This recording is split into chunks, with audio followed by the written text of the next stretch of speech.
Alhamdulillah tuan-tuan, inilah pagar-pagar ini dulunya kesemuanya adalah Madinah yang lama lah.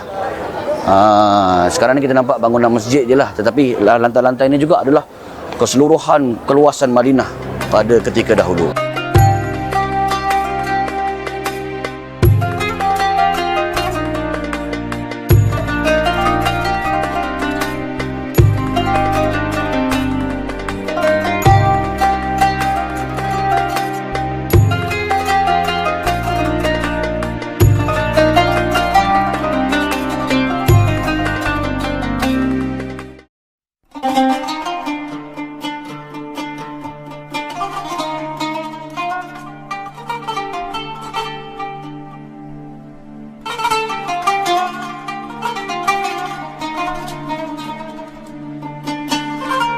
Tuan-tuan, projek perluasan Masjid Nabawi ini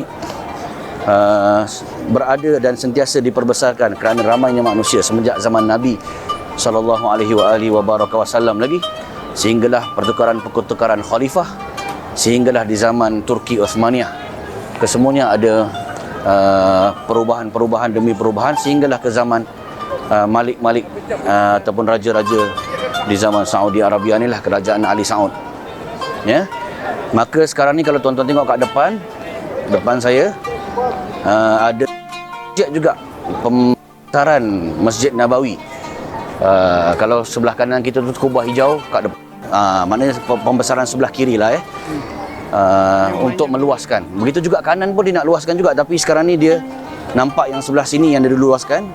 Dan biasanya projek baik di Masjidil Haram ataupun Masjid Nabawi, pekerjanya ramai dan progres dia cepat. Kalau tuan-tuan ada rezeki, nanti kita akan kat Mekah, nanti kita akan tengok juga plan Masjid Nabawi futuristik, pembesaran dia macam mana. Hotel-hotel ini pun juga tuan-tuan akan dirobohkan sebahagiannya untuk projek pembesaran. Payung ini sebenarnya dia ada waktu kuncup dengan waktu buka dia. Tetapi pada musim cuaca yang terlampau panas ataupun sejuk, dia tak kuncup-kuncup tuan-tuan. Sebab fungsinya dua lah. Satu untuk yang disebut sebagai penahan panas, dan yang kedua adalah untuk penahan angin juga tuan-tuan. Sebab musim sejuk ni kita tahu angin dia lah yang paling sengsara tuan-tuan. Tuan-tuan, kita akan menuju sebelah kiri kita nanti perkuburan Baqi'. Perkuburan apa tuan-tuan? Baqi'. Baqi' juga nama lain dia adalah Baqi' Al-Gharqad. Cuba sebut. Al-Gharqad ni kalau tuan-tuan ingat, dia adalah sejenis pokok yang Yahudi tu tuan-tuan. Sebab banyak juga tumbuh di dalam sekitar pokok perkuburan Baqi' ini adalah pokok Gharqad. Saya sebut sikit kenapa dia kata pokok Yahudi. Kerana tuan-tuan, bukan pokok Yahudi, pokok Christmas ni. Sebab Yahudi menanam giat khususnya kat Palestin sekarang pokok-pokok ini. Sebab pokok inilah sahaja di akhir zaman yang bisu. Yang apa tuan-tuan? Sebab pokok lain semua boleh bercakap, sampai bagi tahu lagi kepada orang Muslim, ya Muslim, ta'al wara'i Yahudi faqtulhu. Wahai Muslim, mari sini ada Yahudi menyorok kat belakang aku, maka bunuhlah dia. Itu pokok bercakap. Yahudi lari tak cukup tanah, menyorok pula di belakang batu.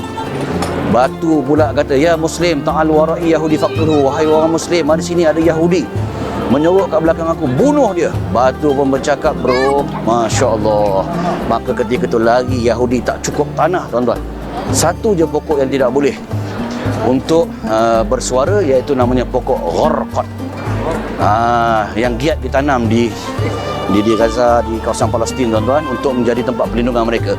Seolah-olah Yahudi apa tuan-tuan? Ketakutan. Lebih percaya kepada hadis Nabi tuan-tuan berbanding kita yang Muslim sendiri. Allah tuan-tuan. Di hadapan kita tuan-tuan adalah perkuburan Baqi'. Nampak pagar dia?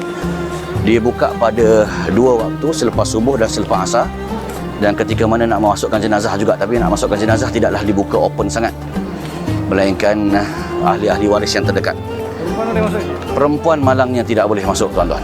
Walaupun secara umum hadis menyatakan zuru al-maqabir fa innahu yudhakkirukumul maut, iaitu kamu ziarahlah, tak kira lelaki dan perempuan, akan perkuburan, sesungguhnya dia akan mengingatkan kamu kepada kematian.